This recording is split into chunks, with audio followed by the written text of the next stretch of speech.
I know what love is. I love you. You complete me. I may have never been kissed on Notting Hill, but I found the podcast to get my fill. Maybe I'm clueless, but this is as good as it gets. Paige, Mikey, and Todd serving the best of my best friend's wedding. Rom-coms, true love, and heavy petting. We crying on the couch, but we're not forgetting that most of these flicks are trash. We relive it again, all romancing the podcast. As you wish. I've been doing a lot of things. The thing is, I love you. Looks like love at first sight to me. Thank you for tuning into Romancing the Pod. You had us at hello. I'm Paige Wesley. I'm Mikey Randolph. And I'm Todd Schlosser. And this week, Paige made us watch The Princess Diaries. Which should be the Princess Diary, because she only narrates one entry at the very end. Yes. So it should be the Princess's solo diary entry, the movie. Except that it is based on a book. And in the book, she writes many diary entries. It's like a thing. I'll pull a Petty Todd thing, and that's not what I saw on screen. It's not on the screen. Honestly, Mikey, I stand by that action. That feels right to me. So, yeah. Okay. All right. I I like how we just heard Mikey have the internal struggle of, if Todd is approving of something I'm doing, I should do something else. I'm not doing something right. I just heard that in your voice. How do I thwart Todd? Yeah. So, Paige, why did you pick it? Tell me what you love about it. So this is Royal Month, right? And I... Is it? I mean, informally. Yeah, you started it by picking King Ralph, and then, yeah. Yeah. King Ralph, the older version of this movie. But listen, I really do think Queen Elizabeth started it. Like, she's the one that went off and died. We just decided to honor her this way. Yeah. Yeah, honor, question mark. Just the amount of movies that have been made about being royal but not royal. Right. Yeah. It's basically that song by Lord. Right. I just want to know where Genovia stood in World War II. Ooh, that's a good question that they address in the second film. Wait, do they?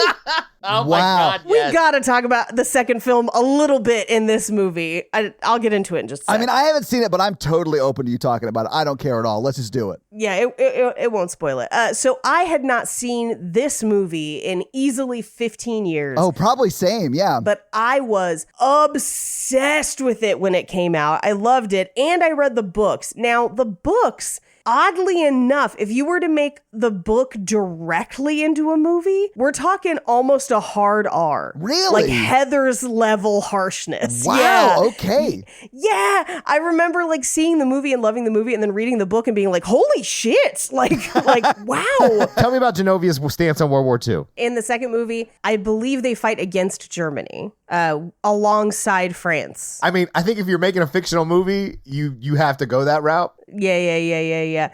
So the way this goes, because I'm also looking at like the differences between the book and the movie, because it has been equally long since I read the book. And I remember the book being kind of harsh because it's like an 80s teen movie as opposed to this. Like this is a very Disney-fied version of like a high school movie. Yeah. Where like the book I remember was like, are people having sex or not? Or are like, and there's like a ton of books in the series. I did not read all of them. And there's a lot of stuff like her dad's still alive in the books. Oh, really? Okay. Yeah, he just has testicular cancer, so there's not going to be other heirs. The queen is a total raging bitch in the books. Wait, really? Yes, and I like Mary Poppins? Well, so in watching this today, I had actually remembered her being meaner, and I think I'm remembering the book because like in this article that's comparing them, so I'm like jogging my memory, for the queen in the movie, they have Julie Andrews, and then for the queen, like in the book, they have the mom from Arrested Development. I don't know why her name is escaping me at the moment, but yeah, like that. But that's accurate. So you're like a big fan of this content. I was as a teenager. I will say some things hold up better than others over time. I think the Disneyfication of the bullying at her high school is very strange. Oh. Like as an adult watching this back. It's very funny though. I don't know. Like, yes. It made me laugh. I watched this right after Saved was on TV last night, which I don't know if either of you have seen. Saved is an amazing movie. And it's Mandy Moore again with like, I am filled with Christ's love. And I was just like, she played this character for like 10 years. Yes, she did. And she plays it here too. She plays it here too. And she's very clearly like, this is when she was still a pop star. Yeah. And so they like had to have a song and it was like a whole thing. There are some things that I think really still hold up about this movie. Like even through the makeover, which is not great because they are pretty critical of her appearance, but they really don't change her as much as you would think. They basically just teach her how to deal with her hair. Yeah, they just like straighten her hair and like give her contacts or whatever. And this is how you do makeup. Yeah. Yeah. Yeah, and I did not remember how clearly the film telegraphs that Michael is into her before the makeover. And the movie definitely does. It does, yeah. He pretty much is like, I'm super into her. The whole time. And which was a thing in the book, because they do date for a while in the book and then break up. But book aside, the second movie completely deviates from any association with the book. The second movie is definitely more of a rom-com than this movie is. Oh, this movie is, if you combined Angus and King Ralph, yes. you know, and then it just like spit out in high school, like that is what it would be. I do think it's like a female Angus. Yeah. I really liked it. It seemed very sweet and very cute. It just seemed very young for this podcast. You know, but I think we got to get there to get to this Chris Pine fucking. You know what I'm saying? We do, because that's what I kept thinking about. Okay, so like, because, so this one, there is still definitely a love story. There's the whole thing with Eric Von Detten, but also Short King, Michael Moskowitz. Absolutely, it is there. There is still a love story in this movie. Right. It's just more like Angus, where it's like baked into a coming of age sort of story. It's like the B or C plot. Yeah. I would say though, there's a lot more of it in this than there is in Angus. Does that make sense? I don't think so. He only hangs out with that girl twice in Angus. In this, there's multiple. I think she might be right, Mikey. There's only 3 scenes maybe with Michael in the film. No, she's got multiple, like where he's like looking at her at the car. He asks her out. They do the ride where he like sees her right after the makeover. She has to do the whole apology thing. Then he comes to the dance. I'm not prepared to argue this point, but I would like to see minutes on film compared to the 2 films. I don't think I can pull that information up, and I don't feel... I think it would be difficult, but I think I would win that one. Just barely, though. I'll concede based on laziness alone, where I don't think if I would win, and I don't feel like doing the work, and I don't feel like it's worth it. Mikey, that's a lot of great growth for you right there. Like that's a lot of growth. The second one that we have to watch this to get to, the second one does not make sense without this one. I will spoil some of it for you because it's probably going to be a while until we can watch it, and there's no way you're going to remember what I told you. Within the first, 5 seconds of the movie, they're basically like, Michael's on tour with his band. Just like, and that's why they can't be together anymore. He's dead. They break them up. He has a debilitating heroin habit now with his band. But the whole plot of the second movie is that Mia has turned 21 so she can actually take over as queen. But she has to marry somebody. Like, she still rules, but she has to be married. Some weird law. So she has to marry somebody within 30 days. And so she has, this one suitor that they've kind of picked out for her that's like a duke or something. And he's super sweet, very cool, was one of the guys on the Tudors, whatever. And then there's, a distant cousin that is vying for the throne from a different bloodline, and that's Chris Pine. Ooh. And so they're trying to use Chris Pine to trick her into not marrying that other guy so that she misses the deadline and then he takes over the throne. But he ends up having to give up his claim to the throne so he can marry her because he falls in love with her. It's but that's essentially, they are distantly related that the movie just does not talk about that much. But that's the whole second movie. Well, I mean, if you're fourth or fifth cousins, I don't care. Yeah, and it's implied that it's that far away, give or take. It doesn't go into it too much. They're just murky. Yeah. Just avoid it. But it's basically, who is she going to marry? So it's very much more a rom-com for the second movie than for this one. That's fair. I mean, but I did enjoy this one. I think it's sweet. It did hold up a lot better than I thought. Yeah, I think so too. But I think there are some stuff that didn't age great. But I think most of this ages as gracefully as Julie Andrews has. And it's great. I really enjoyed it. Yeah, I like that, Joe. I'm Team Joe, bro. Team Joe, and he and the Queen do stay together. Oh, really? Yes, I am happy to report that he and the Queen stay together. Ooh, I like that Paige is bringing the hot goss all the way from Genovia. Genovia, also her mom marries that high school teacher and they have another kid. Hell yeah. So they have a baby that's in the second. Can we talk about the mom owning conservatively a $4 million home in San Francisco? Ooh, let's do that. Well, now, I also need you to remember when this takes place. It's 2001? Yes. So this is actually in the middle of the fucking recession. So like because I lived in the Bay Area at the time. We lived in the suburbs. My parents bought a house that year just before 9/11. Where was Genovia on 9/11? Where were they? They were probably at the Genovian consulate in San Francisco, apparently. Trying to argue how important pears are. It's not even people's top 10 favorite fruit.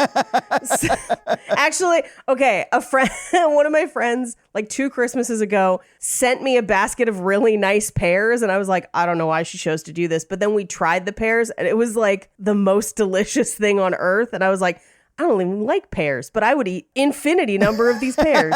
There's a big chasm between good and bad pears. I absolutely couldn't, gun to my head right now, name 10 fruits to put pears at the end of. Like, I would not be able to give you a list. I could. Anyway, so 2001, 9/11 happens, the economy tanks, and my parents were actually upside down on their house for a while. So like the Bay Area real estate we have now is not the case back then. Now, granted, was it still more expensive than most of the entire country? Yes, absolutely. And if we look at what that would cost right now, a firehouse in San Francisco. I'm pulling it up because San Francisco actually has a handful of these. Let's see. $5.7 million. That's honestly cheaper than I expected, Paige. And now, granted, that is current. So, like, that's what it costs now. And this one's been completely redone. Like, theirs is barely a house. Yeah. Like, they have basically just moved into a firehouse. This one that's at 5.7 million has been completely converted into like a house. Yeah. I think you guys are missing the obvious reason they lived there, and that's, you know, when she came back from Genovia, she started up a franchise of Ghostbusters, and they sort of funded the building. But then, as you know, in Ghostbusters 2, they solved the ghost crisis. So, you know, she just stopped being a Ghostbuster and kept the place. That's obviously what happened. That makes sense. I thought Mikey would enjoy that way more than he did. Well, as you guys know, I'm not a fan of the female Ghostbusters. Worst take. I actually did like it, but whatever. I don't have an opinion because I still haven't seen it because I just don't care about Ghostbusters that much. I will say that I wish people would just make more movies with women than just remaking movies that had men in them with women, because I feel like... You don't like Ocean's 8? No, I don't. They can't even get 11? You get 75% of Ocean's 11? How's that for the best metaphor for the gender pay gap right there? But here's the thing. I feel like those movies sometimes are just a way for them to be like, see, we gave you something, instead of investing in actual women's stories. Paige, you are going to hate next summer when Janet Bourne comes out. Actually, wait, who's starring as Janet Bourne? Because I might be into it. I don't know. Jesus Christ. It's Janet Bourne.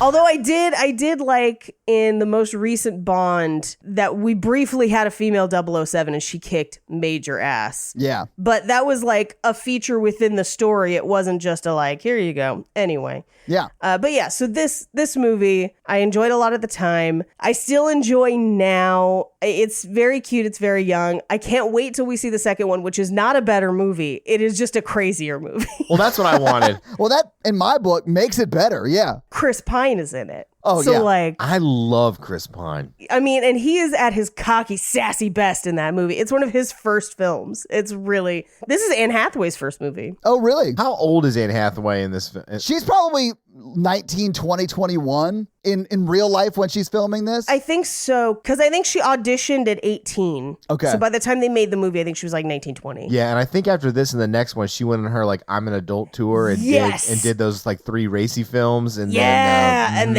I've seen a couple of those because one of them has the guy from Planet Terror in it, and it is dark. I hear that guy never misses. Never misses. Well, there's that one. There's that one, the one with Jake Gyllenhaal, that Love and Other Drugs, which we should probably do on this podcast. Right. She does some wild shit after this. But yeah, and the second one is a while after this, though. So, like, she had actually... So maybe she did it between them. I think she did it between them. Yeah, but then she, like, hit Dark Knight and was just like, yeah, fuck it, I'm famous. Yeah. Anyway, personal fun fact. So the guy who plays Michael in this movie, Jason Schwartzman's younger brother, Robert, is the frontman of an actual band. They use their music in the movie. I have seen them live because they came to my college campus. Oh, cool. And played. So I have pictures of me with him backstage from when they were like at my college. And honestly, fucking great live. The album that they use in this movie is awesome.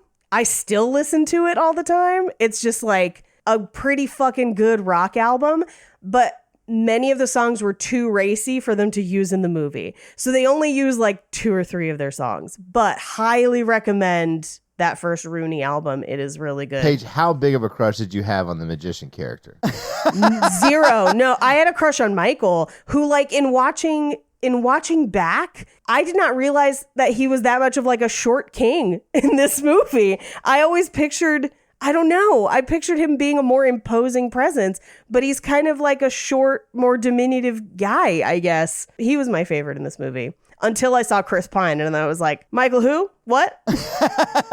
So you did what all of America did, is what you're saying. Oh, absolutely. Yeah. Well, he didn't really do anything after this movie-wise. He didn't continue to act really at all. Oh, poor Michael. Yeah, I mean, it probably is something that he just didn't love doing and wanted to do the music stuff, which I completely get. Or maybe his silly, stupid-ass sideburns made him not ever get a job again.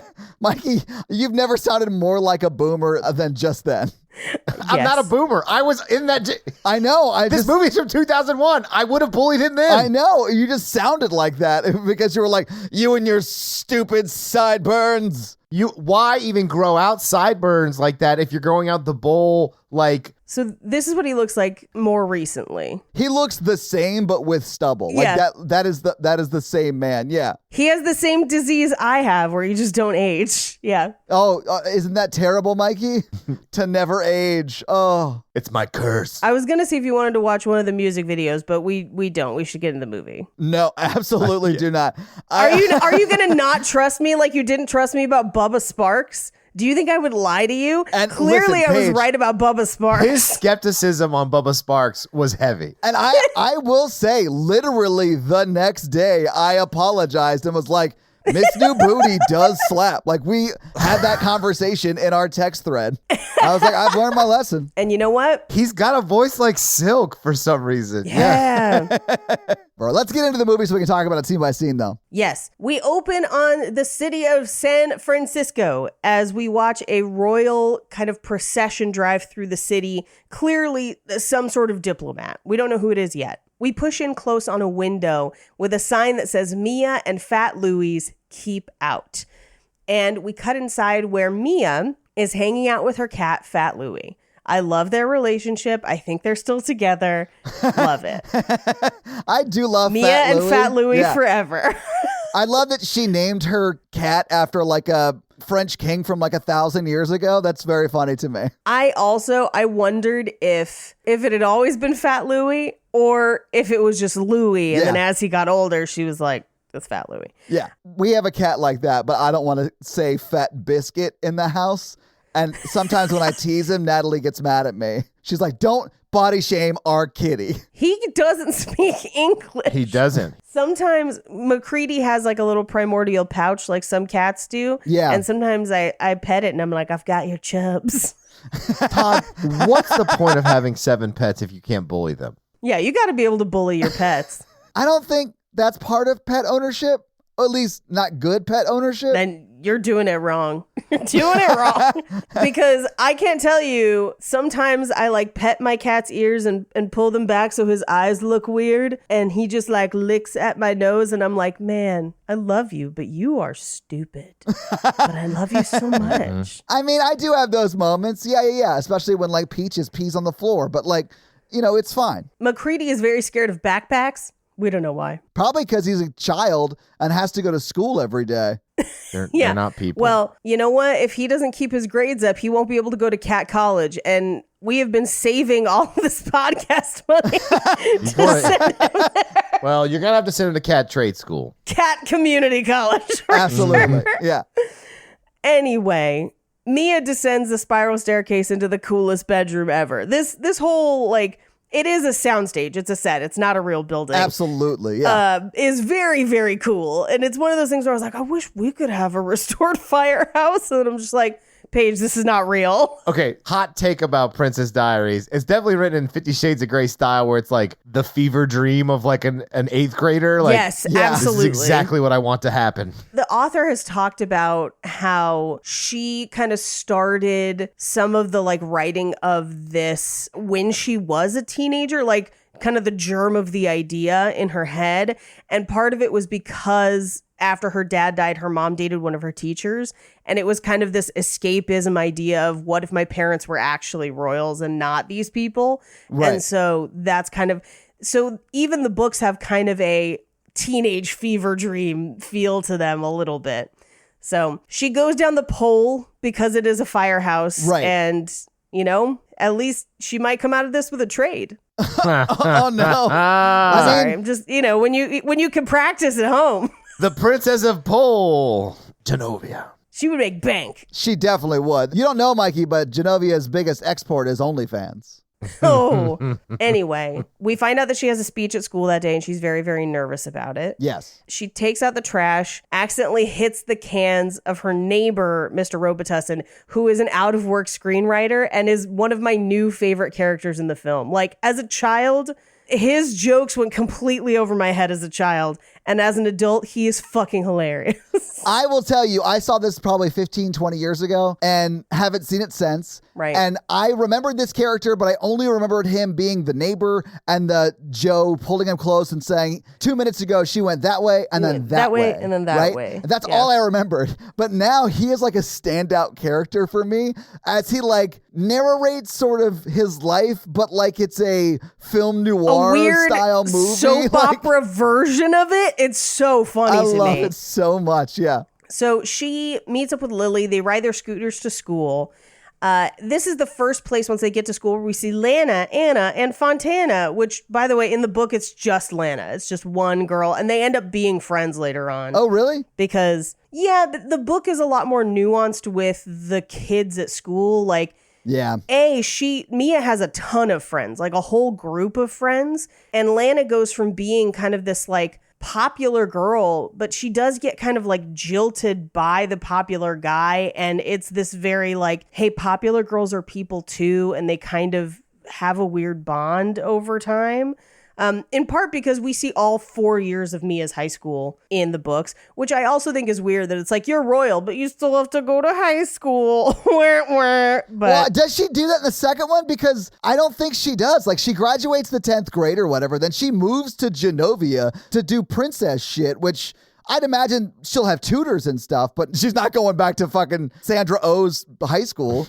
It's implied in the books, if I remember correctly, that she goes back and forth. So she like spends some time in Genovia and then goes home to go to high school. Is Genovia just too small to have a high school? Like, or like tutors? No, she doesn't. She wants to graduate with her friends who would bully her. Yes, yeah. She chooses, and the bullies are not as cartoonish as they are in this movie, but they're like, they're more they killed a kid. Realistic. Yeah, they almost kill a kid. So she, Like it's Lord like of the her Flies in choice. Like Genovia. she like argues with her grandma to do it. And then the next movie is literally 6 years in the future. Yeah. So she's out of school at that point. Yeah. Yeah. Anyway, this is also where we see Josh Bryant, the heartthrob of the school, played by Eric Von Detten of Brink fame. Eric Von Houten of what fame? Disney at the time, because this is a Disney movie. Disney Channel had a huge amount of like teen original movies like Halloween Town and Johnny Tsunami, Xenon Girl of the 21st Century. One of them was Brink, and it's a movie about competitive urban course rollerblading, and he was the star of it. And so he was like a teen heartthrob on Disney Channel at the time. Okay. And like, that's why he's in this movie. That's the whole reason, because he was uber famous at the time. I wonder what he looks like now. Similar, honestly. Anyway, that's why he's in this movie. And then we also meet the principal, Sandra Oh, Ms. Gupta. And I do love that she says, "Good morning, Lily," and Lily's friend. Yeah. But she just has no clue who Mia is at an admittedly very small school. Well, yeah. I mean, but that does like play to her mantra of that she's invisible, right? She's invisible. Yeah. Now, in the book, she's not as invisible. She's just not popular. It's Sure. like, whatever. This movie definitely plays up the like, she is invisible. And I think they do it for the end when she says to Michael, you saw me when I was invisible. Yes. Yeah, even when your hair was in a ponytail and you had paint on your overalls. You saw me when I had curly hair And glasses. and glasses. Oh, truly, it's the ugliest timeline. So ugly. And he's like more involved in the book where they're like closer friends and you see him a lot more and they date for a while and sleep together, I think, if I remember correctly. So it's like a whole thing. But yeah, I kind of wanted more of him in this movie a little bit, but also watching it now, his performance is not great. Like it's okay, But I mean, it makes sense for somebody who didn't really go on to act much after that. Yeah, it's fine. And clearly, I think, didn't want to. Yeah, it's whatever. Yeah, it's fine. I think they picked him because he was in a band. Like, I think that's what happened. Yeah, I wouldn't have been surprised if there was like a moment where you see the band play and they wanted the band to be not terrible. So they picked someone who was in a band. They do, and it's his band in the shit, movie. They actually do play. That's right. It's so forgettable. Yeah, wild. Okay, That's because cool. they only play the intro to the song. They don't play any of the rest of the song. It's wild. So somebody sits on Mia because they don't see her. Again, invisible.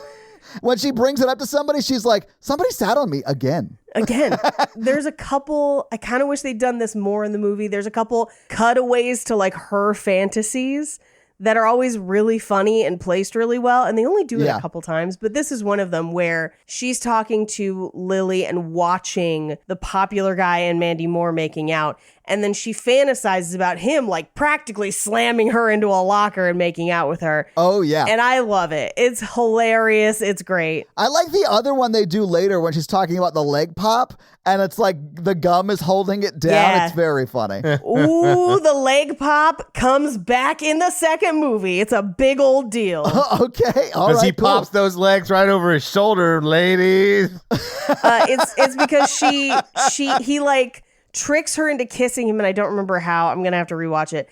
And her foot pops for him, but not for the guy that they've set her up with. It's like, do ladies' foots pop? Yes. Sometimes. Are you not making ladies' feet pop? I close my eyes when I kiss them, Todd. well, you should be bending down to feel where their feet are in the No, dark. guys. All you do is when you kiss them, you can close your eyes. That's fine. Just listen for like the pop sound that you would hear like in microwave when you're making popcorn. It sounds like that. Yeah. Maybe I just date women with bad knees. And when the popping stops, then you take her clothes off because she's ready on the inside. Okay. These are the popcorn rules. I don't know if I've foot popped. I don't remember. I've definitely foot popped as a joke. I've done that multiple times. I remember that I used to think about it a lot as a teen, as an adult who kisses frequently. Paige, he does it as a joke because there's like 5 other people on his dates who are able to see that from outside the kiss. Yeah, it's very performative, but my friends who go on our dates with Natalie and I, they enjoy it. I didn't. I don't like it. Man, he kisses interestingly. Like, did you see that he popped his foot? Like, what's happening? God, I wish that was why she said that. Why did she say that? I don't know, Mikey, but I don't love it. Is it because you had your eyes open the whole time like this? Okay, as a joke, I have bug-eyed somebody before. Like, do you think maybe you're making too many jokes during your making out time? Yeah, it's called a fear of intimacy, Mikey. Jesus Christ. Did you grab her head on both sides and squeeze it like a melon? I squeezed her melons on both sides. Zing! And I didn't do it as a joke, Todd. I was serious. About those melons. I was like, I'm going to check you for lumps. Thank you. Yeah. Early identification really helps. Yeah. Identified them as hot. Anyway, they go into debate class and they're debating casual dress Friday. And she has the opposition, which is going to lose no matter what. Like, there is no winning. No. But she's also like going up against Eric Von Denton dude. What's his name? Josh Bryant or whatever. Right. And he is like the hunky Backstreet Boy looking motherfucker. And he like delivers, I think, a convincing argument of why you should be allowed to wear whatever you want on Friday or whatever. And then he sits down and she has to come up and like be the nerd who's like, no, uniforms are better because it unifies all of us or whatever her argument They're was. an equalizer. That's what it was. Yes, which here's the thing. Not the untrue. worst argument. Sure. Not untrue. But I wore uniforms for quite a long time, and they do not make them in all sizes. So it means that if you are a person of size, it will never be an equalizer for you because they do not provide for you. In part because they make jumpers for children. But if you're like an 11-year-old with B cups, there's no hope for you. You're just like, fuck. I'm just strapped into this thing and uncomfortable all the time. Well, I'm sorry that was your experience. I never went to private school, so I was able to wear pretty much whatever I wanted. I hit on a girl in private school when I was in high school once. Yeah? At the Renaissance Fair. Nice. Was she wearing like a uniform Renaissance 100%. costume? You gotta shoot your shot when you... I was some public school scrub, and I was like, hey, girl, hey. Ever dated the other side of the tracks? The only thing we could change about our uniform, like you could wear whatever shoes that you wanted. Nice. And okay. So my mom bought me my first pair of Doc Martens. We got them at Nordstrom Rack on deep discount, and they were red with like blue fish on them, and they were hideous, and I loved them to death. And my mom worked at our school. That's how they paid for us to go to school, is because mom worked there. And people would come up to her and be like, why are you letting her wear those? And my mom would just be like, that's what she wanted to wear. She likes them, and therefore they stay on her feet. And I have had a Doc Marten obsession ever since that day. Love it. Much like Mia, who wears Docs through almost this entire movie. Yeah. So she gets nervous. She runs out of the classroom to throw up. We cut to her after school job at a rock climbing gym. I think her mom owns it. Like, it seems like she works there as well. Like, I don't understand it. Her mom just came in to climb with her. Oh, but she's like behind the counter with her. No. They're on the other side. She was checking somebody. Yeah, it's a weird. Okay. I only know because of the books that like that's her part-time job. Anyway. Yeah. No, that's fine. And like, I prefer that reading of it because I like thinking of her mom as like just like this eclectic artist that is like successful and makes enough money, you know? Yeah. Well, and there's this whole thing of like her mom has like a whole gallery show thing. Like there's a whole bunch of stuff. But in the books, they're not rich, but they are also getting money from Genovia. It's like yeah, she's in private school. Well, her dad's paying for school. And they do mention that in the movie too. Yeah, they're getting some money to subsist with her mom as an artist or whatever. Because like that wouldn't surprise me. Like she's a princess, guys. Like whether she knows it or not at this point, she still is one. Yeah. And the grandmother seems somewhat interested in her, you know, at least well-being. Yeah. And I remember in the books that like they do have like money concerns though in the books where they're always She's like, do two people need a 3,000 square foot apartment in a house in San Francisco? If I remember correctly, they don't live in a firehouse in the book. It's like an apartment above a Chinese restaurant in the book. Okay. In Chinatown. So it's like a whole kind of a different vibe. And I think they did this to have it just be more look cooler on video. I don't know. Anyway. I'll probably cut this, but it was probably to whitewash it a little bit. Oh, they whitewash all of her friend group too, to be honest with you. Yeah. That doesn't surprise me. Although I haven't read the books, I don't know. But no, in the books, her friend group is really diverse and there's literally hardly a person of color in this film. Yeah. This is a time that like that was super common, unfortunately. Yeah. Yeah. No, that's definitely the case here too. Yeah. Anyway, her mom meets up with her at rock climbing, and this is where we find out that the mom's going to go talk to her teacher and just be like, hey, sorry she barfed. But what she did do was, you know. Yeah. Mia wasn't the only one gagging. You know? Yeah, you know what I'm saying? For those of you who couldn't see what Mikey did, he just like mimed a blowjob. She ends up dating him. I'm just saying Mia's not the only one who choked. Mia got an A because her mom took that D. Yeah. And Paige is up taking a victory lap around a room. Yes. Dun, dun, dun, dun, dun, dun. I feel bad about that. You shouldn't feel bad, Paige. You should feel proud. That was a man. great joke. I loved it. Anyway, this is where she also was like, hey, your grandmother called. And I do love the look on Mia's face where she's like, what? And then she's like, You're alive, grandma. Yeah. I do sort of think the mom is the kind of person that might be into contacting dead spirits, but that's not what she's talking about right now. Honestly, I do get that vibe. Yeah. I feel like if this were true to the vibe that her mom gives off, there'd be a lot more crystals around that house. Yes. I got a very crystally, whatever the pyramid was that the lady got. Orgone pyramids. Yeah, Orgone pyramid blasters. lady. Yeah. That was the vibe I got. Yeah. Or just like light Buddhism. Yeah. That's fine. Like white lady appropriative Buddhism. My favorite religion. I too have gone to yoga. Yeah. Namaste, queen. Yeah, exactly. So she clarifies her live grandmother. She wants her to go to tea. And so Mia's like, okay, fine. I'll go. I would honestly say no to that. Tea is gross. Oh, I love tea, but I'm very picky about the kinds of tea. I've never drank tea that didn't taste like I took a cup to a ditch in the rain and like scooped up water and was like drinking that. I like a good hot tea when I have like a sore throat and stuff. I think you're drinking the wrong flavor of tea because there are many. Like the last time I went for high tea, we had a peach tea and it was like real good. And then they had one that tasted like gingerbread cookies. It was really good. Okay. Anyway, so we cut to, they're in like a music class and we do see Michael at the piano kind of. This is the first time we see him. We haven't been introduced to him yet, but we do see him kind of eyeing Mia as he's like playing. And this is where Lily is asking her to join her spotted owl petition. And she can't because she has to go for tea. Yeah. So we cut to the Genovian embassy for tea. And she goes to ring the doorbell and they're like, school tours are on Saturday. Because like even they don't believe she's a princess. They're just like, who's this bitch? But they let her in, and this is the first of many times that we hear the recording about getting off the grass. Yes. And I do think it's a pretty funny joke that comes back.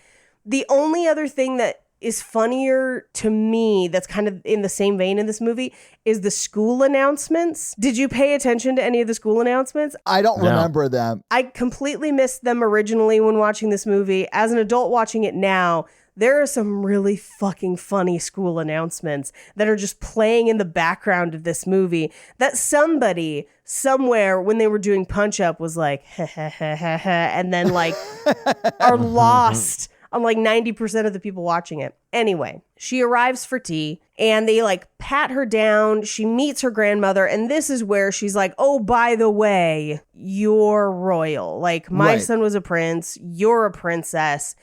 And she has what I believe to be a completely appropriate reaction of just like, how dare you lie to me my whole life? Like immediately, that's what she goes to. Yeah. And runs home. They kind of chase after her. She comes down the next, like either a couple hours later or the next morning, not sure, but it's her mom and Julie Andrews who want to talk to her. And she very, I would say honestly, says to them, like, neither one of you are my family because you ignored me for years and you lied to me for years. Yeah. So we're not family. Yeah, Fat Tony's my only family now. Fat Louie. Yeah, her cat is named after a French king, not like a mob boss. Honestly, though, a cat mob boss, especially a tuxedo cat like that would be hilarious. Like, and then call it Fat Tony. I'm here for it. Yeah. Mm-hmm. I dig that. Like if I ever adopted a fat cat, I would name it Fat Tony.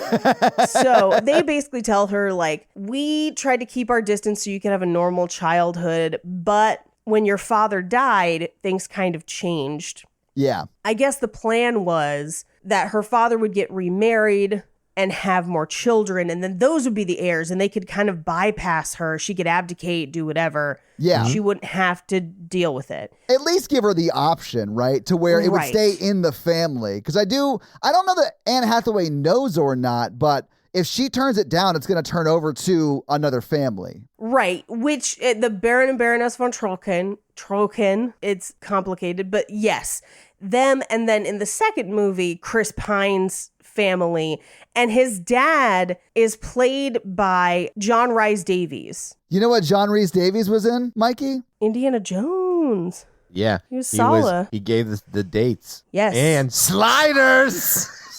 Anyway, in the books, because her dad has testicular cancer, he doesn't have any more heirs. In the movie, it's implied, I think, that her dad never stopped loving her mom. It is. And that's why he never remarried. And that's kind of what happened. And then he dies in an accident that is never described.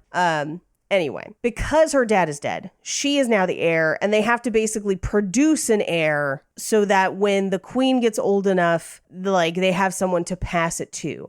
Yeah. Because she can only remain queen as long as there's an heir that she's like training to take her place, because she's royal by marriage, not by blood. And that's a key difference. Okay. She does make that distinction. I didn't realize that would be like the outcome of that in, I guess, the second movie. That's like a plot point. It is a plot point because, so the second movie, Mia's turning 21, which means that she can take over because she's royal by blood. So they've basically allowed the queen to kind of rule along with Mia the whole time. Does that make sense? Like, for those like 6 years.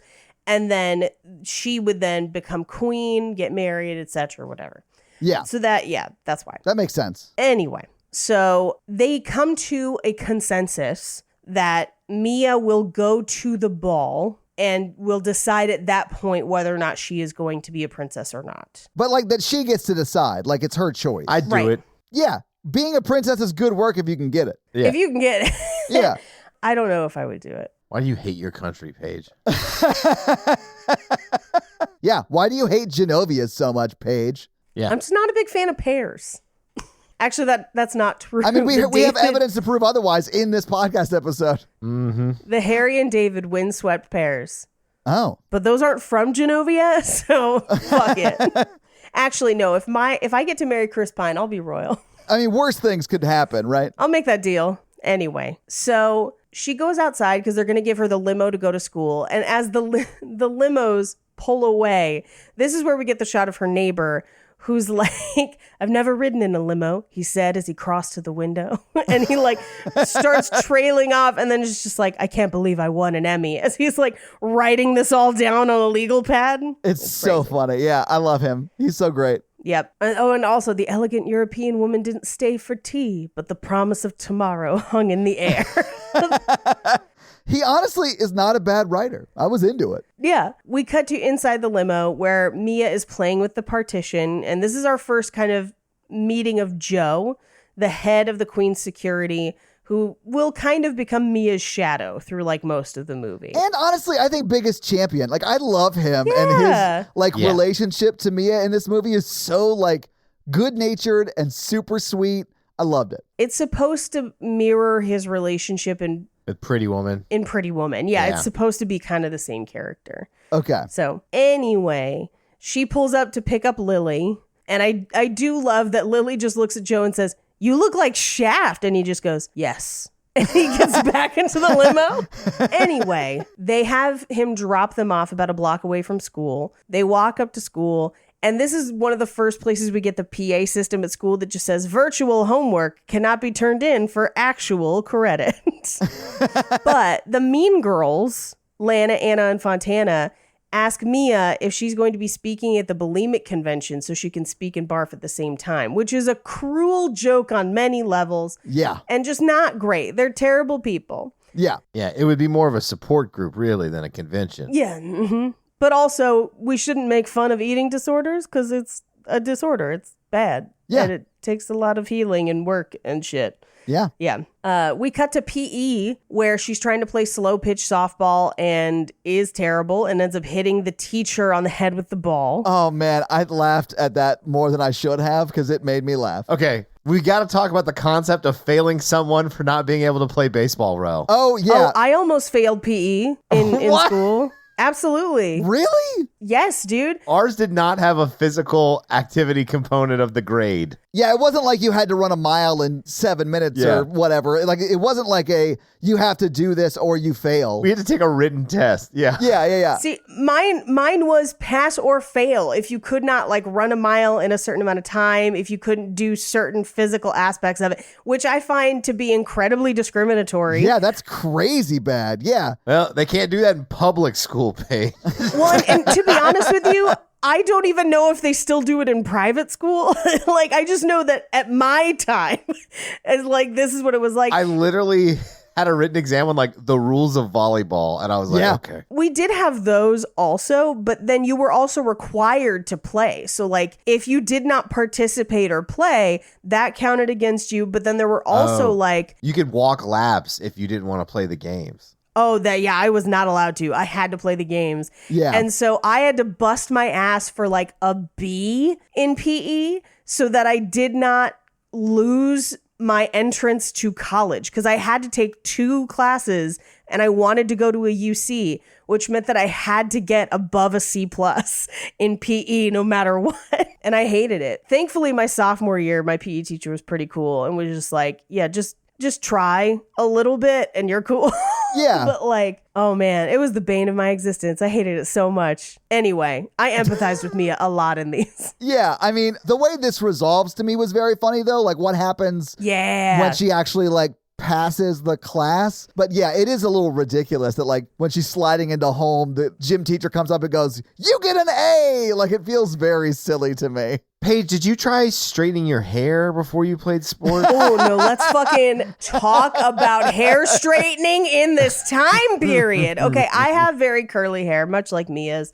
As I have gotten older, the texture of your hair changes a little bit. But also, at this time, we did not know what to do with curly hair for the most part. Right. Like there were not a lot of products on the market for it.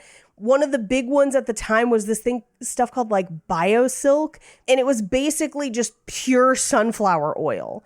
And so it would make your hair slightly smooth, but also greasy. Oh. And at the time, we didn't know that you shouldn't wash your hair every day. So like, if you have dry curly hair, I wash my hair every day. You're not supposed to. But also, I mean, it doesn't make as much of a difference for you as it does for like me. So I have very dry, coarse, curly hair. So if I wash my hair every day, it gets curlier and drier, but it gets unmanageable. So like my hair appointments back in the day would be like 3-4 hours just to like get through my hair. And it was because I was washing it every day. Like everyone did. We all thought that's what you should do.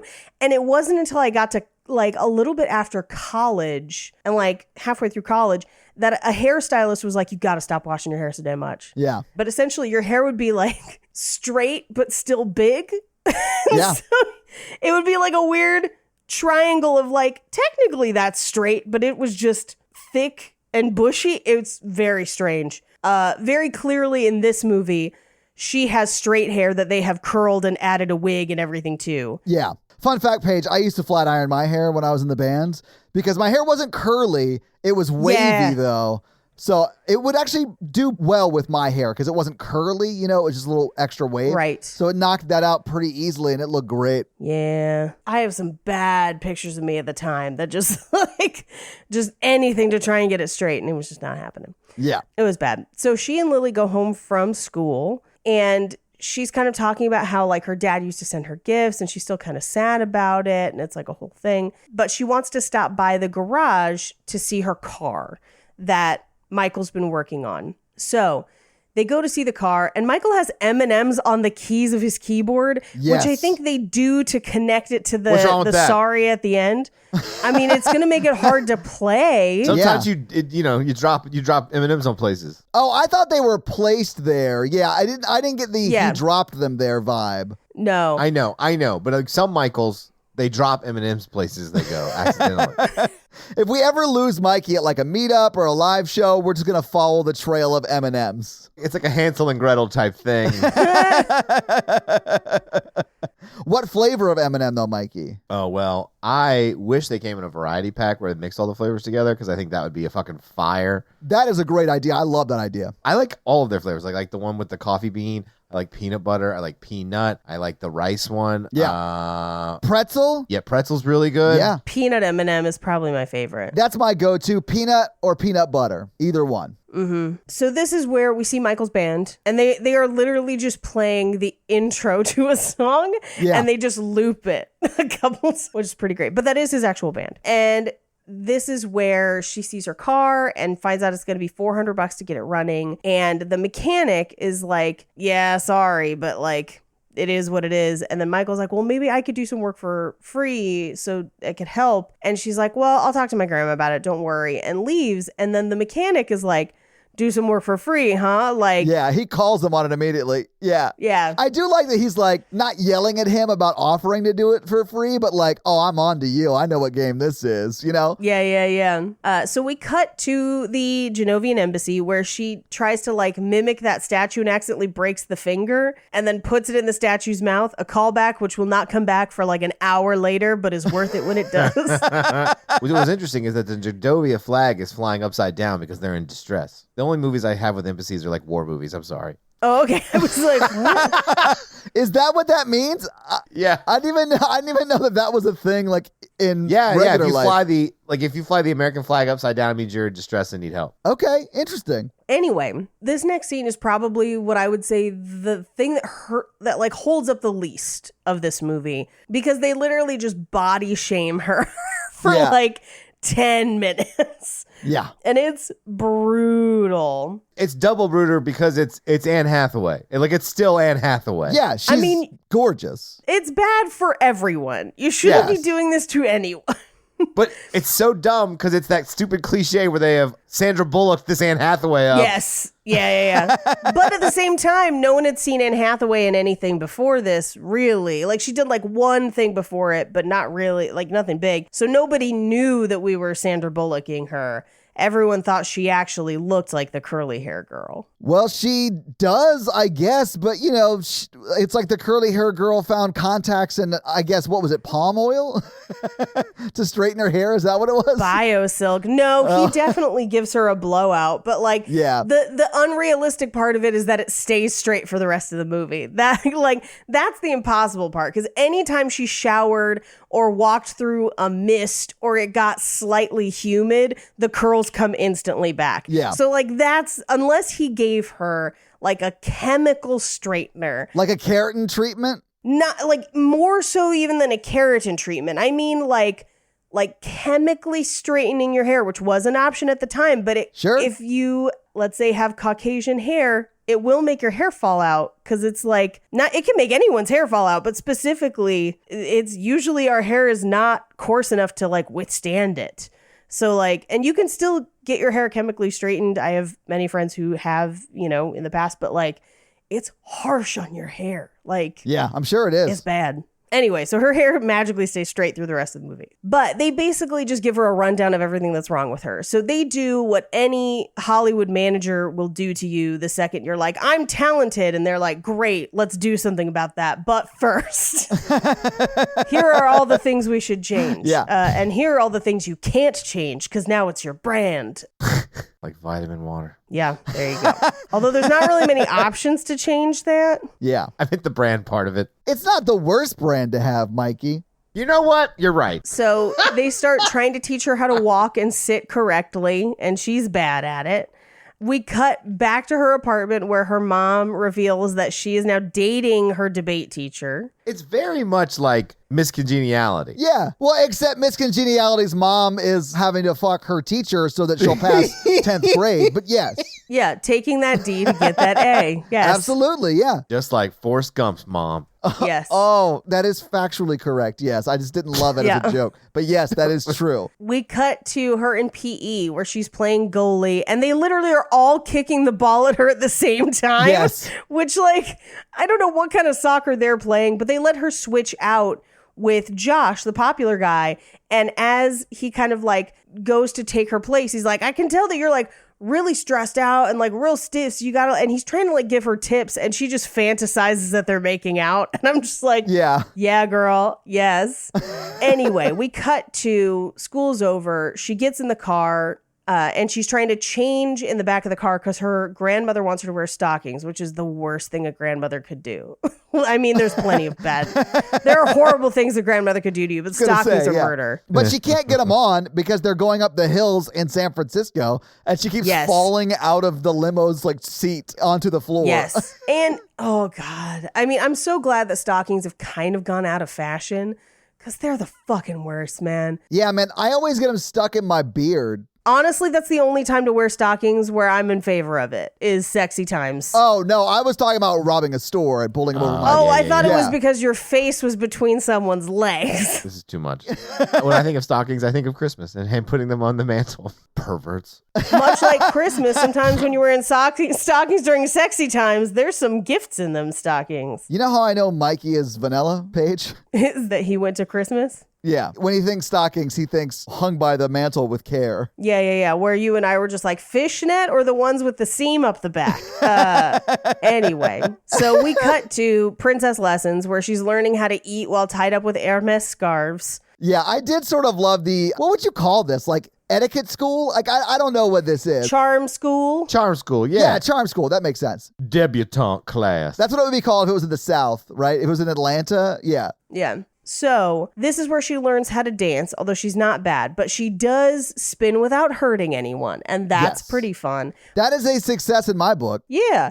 This is the first time we find out that the Queen and Joe have a thing. Yes. It's scandalous. If that ever came out, that would be grade A scandal. That's like Megan Barry, Todd. Oh, yeah. No, absolutely. It would be like that because the mayor was banging like her head of security, right? Ooh, allegedly. Kind of like on The Bodyguard. Yeah. No, it's not allegedly. No, I know, but I don't want to get sued. So like allegedly, whatever. Very heavily documented in other news sources. But yeah, like look into it. But also, it is in the second movie. They go public with it. It's like a whole thing. Oh, do they go public with it after she becomes queen because it doesn't matter anymore? Yeah. Mm-hmm. Oh, I love that for them because I like Joe a lot. I like that. Yep. But I do love that his like line to her is just, "You've been wearing black for too long." Which was like, oh, okay. All right. And Charlotte, like, her assistant Charlotte comes in and then just like quietly leaves. Just like, oh. So we cut to school where Lily is trying to get Mia to kind of hang out with her, and Mia's always got grandma stuff. And so Lily has to hang out with Jeremiah, who's the magician. Yeah. Who is just constantly pulling quarters out of people.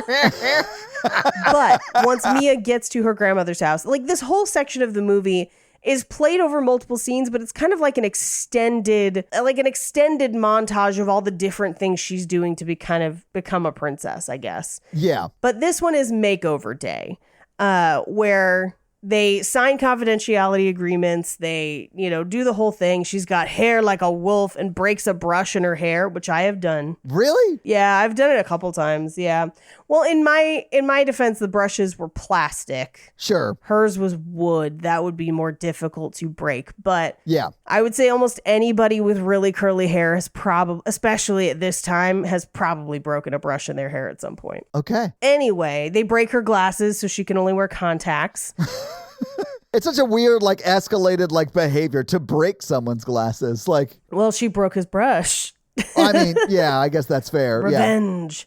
Yeah. I do love that he's like, the cucumber does nothing. This is just something we make up, which I found pretty funny. That guy, who I've seen in a bunch of stuff, I really enjoy him in things. If memory serves, I think he is also in the sequel. Oh, fantastic. Like he gets her ready for like her wedding day, I think. Oh, that would be great. If I remember. They go to do the reveal and they have the two pictures of her and they're like purposefully bad photos. They're so funny. Because she's like squinting at the camera. It's like this whole thing. It looks real bad. It does. But when they reveal her, it's very, very pretty. And I do think that aside from straightening her hair, that's the big drastic thing that they do. They don't really make her look all that different except taking off her glasses. It's one of those things where it's just the best version of her. Yeah. And I do like that. Yeah, like 2018 Mikey. Is the best version of Mikey? Physically. You just got a time travel for you. Mentally, I'm at my peak. Right. I haven't even begun to get to the top. Physically. Do you know what peak means? I'm always peaking, Paige. Yeah, he's peaking every day. Yesterday was my peak. Today is my peak. And tomorrow will be my peak. All right. So. But physically, we're kind of on a downward slide. Okay. Typically, that downward slide is what happens after a peak. So. Yeah. And listen, COVID and quarantining was hard on everybody, Mikey. It takes a lot to get back into it. I get it. Anyway, we cut to the next day where she goes to pick up Lily and Michael. And we watch as Michael opens the door to the car and sees her for the first time. Yeah. And we definitely get a shot of like his face where he's basically like, Oh no, erection in public. yeah, essentially like, Quickly, my book, man. and we know that he already liked her before, which Oh, I yeah. think was very important for them to establish. I do really like it. Yes. Well, because the other guy, Eric Von Detten or whatever the fuck his name was. Yeah. He like clearly didn't like her until she was a princess. And he knew she was a princess, right? So I do think it's important to establish that this guy always liked her, was like super into her from the get. Always. Yeah. But she still didn't care and actually picked him second, so it doesn't really matter. I mean, those are true statements, yes, Mikey. And that does make me a little sad. I think it's because he says it's not a date. Oh, I could see that too. Yeah, because yeah, maybe. You got to shoot your shot. you got to be honest. Yeah, you got to communicate your feelings, baby. But there's also a part of me that's like, oh, the way he looks at her though in that car, and I'm just like, that's the way girls want to be looked at, man. Oof. Like this. Not like that, Mikey. No, that's terrifying. How about like this? No, Paige, what is happening? I really wish we weren't doing visual gags right now because this is a podcast and I feel like I shouldn't have to explain that to you. Just narrate our faces. I can't narrate what you're doing. No, that Yes, was you can. No. This is not good content.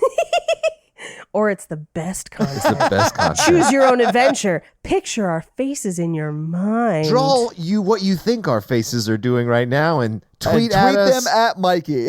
And if you win the contest, I'll retweet your tweet. Okay. All right. Anyway, Lily is significantly less kind about her makeover. Oh, yeah. Because Lily is basically just like, they ruined you. You look like a popular girl. And she just goes off on her for like the whole car ride. Yeah, it's pretty brutal. Yeah, she is not a great friend, to be honest with you. Yeah, I got the idea that she was like a lifelong friend, and that's why she got away with being kind of not great in this movie. Like, she had banked up some awesome friend points before this movie starts, and, you know, Yeah. because she's sort of really mean to her here. Well, and I think there's also, like, especially when you're younger, as you grow up, you learn to kind of really determine what treatment you're going to accept from people and set your own boundaries. And I think that's a lot more difficult to do as a young person, especially if you're like, I want friends and I can't imagine not having friends. You put up with a lot more from friends than you probably should. And I think sometimes shedding those friendships are part of your growth. Yeah, I definitely think that's part of growing up is sort of not talking to people that don't make you a better that person. are dicks to you. The way that Lily is kind of a dick to her in this movie. Yeah, absolutely. Yeah. And I do like that Joe kind of pulls her aside and is like, yo, with this Eleanor Roosevelt quote, I'm going to encourage you to set boundaries without clearly telling you that that's what I mean. Yeah. Anyway, she has a hat and she kind of goes off on Lily because she's like, can you just stop ragging on me? And finally is like, I'll tell you what's going on, but you can't fucking tell anybody. And so she does tell Lily that, you know, she is a princess, but they're keeping it secret. They go to class and they make her take off her hat so now everyone sees her new hair. Yeah. And the fact that people aren't just like, oh, it looks pretty. The fact that they're immediately like, you're trying to be like us and we're popular is crazy. Like, How dare you straighten your hair? I know, How right? dare it's you? bonkers. I mean, I do think maybe the popular kids, the most extreme thing they would do is not even comment on it or care, really, you know? But I do think a lot of people would be like, yeah, it looks great. Congrats on the whatever. Yeah. congrats on the hair. Yeah. Yeah. No glasses, straight hair. Who the fuck is this? Get out. Who the fuck do you think you are? You're not allowed to own conditioner. Yeah, like it's just madness. But we cut to Princess Lessons, and she's learning to read and learning to wave. And then we cut to her mom's apartment where they do balloon art together. And I have wanted to do this ever since I saw this in this movie. Someday I will do this. I mean, it looks fun, but very messy. Very messy. I've also seen people do a version of it where they put a bunch of crayons at the top of a canvas and then use a embossing gun, like a heat gun, Yeah, to and just melt it. melt the crayons. And Yeah. that looks really cool too. It does. But I have wanted to do this balloon shit literally since this movie happened. Well, it's a 20-year dream. We got to make happen, I know. Paige. I had forgotten about it until I was watching it today, and I was like, I still want to fucking do that shit. Well, it's a shame you don't have any very close personal friends who were artists. I know. And could probably help make that happen, Paige. Andrea, I know you're listening to this a week and some change from now. Text me and we'll do this. I think we should do it with the hot pink background. I think it would look extra dope. Anyway, Yeah. So we cut to her walking to school because she doesn't take the limo every day. She kind of takes it sparingly, but she's walking to school. Yeah, she's a woman of the people. Yeah. She's a woman of the people. She's walking to school with Michael, and they're talking. And this is one of the few scenes we get that's kind of the two of them as friends. And I wish we had more of this. But this is where he kind of asks her out, and he's like, we're playing, and I got the parts for your car. We could put it together and get some pizza. And she says, like a date? And he just says, like, let's just call it music, cars, and pizzas a given. Like, he deflects the date question. Yeah, he doesn't confirm, yes, like a date, which is, I think, what he wants it to be. But, you know, nervous. He doesn't know what he's doing yet. Like, I understand why he doesn't, but I do think that leads her to think he sees her as my little sister's best friend. Like, right, that I'm going to be friendly with. Yeah. He'll get it by 30, 32. He'll get there. Yeah. He'll figure there. out once, you know, he's been around the block a few times, Mikey. Had his heart broken a few times. I've been there, Mikey. They get to school and the paparazzi is there. And they have to escort her inside because they find out that Paolo told on her because he wanted everyone to see how great his makeover was. And he got paid money. Just a little bit of money. Paolo spits on money. Anyway, this is where she basically is like, yeah, I don't know if I want to be royal anymore. And they're like, well, you do have the choice to step down. Just think about it. Yeah. We cut to her kind of playing basketball alone on the roof. There's like a rooftop basketball court at the school. And this is where we get the PA announcement at school. Would the feng shui club stop rearranging the tables on the lawn? And that's all it is. Pretty and funny. it is such a throwaway line. That's great, So though. great. That's great punch-up work, honestly.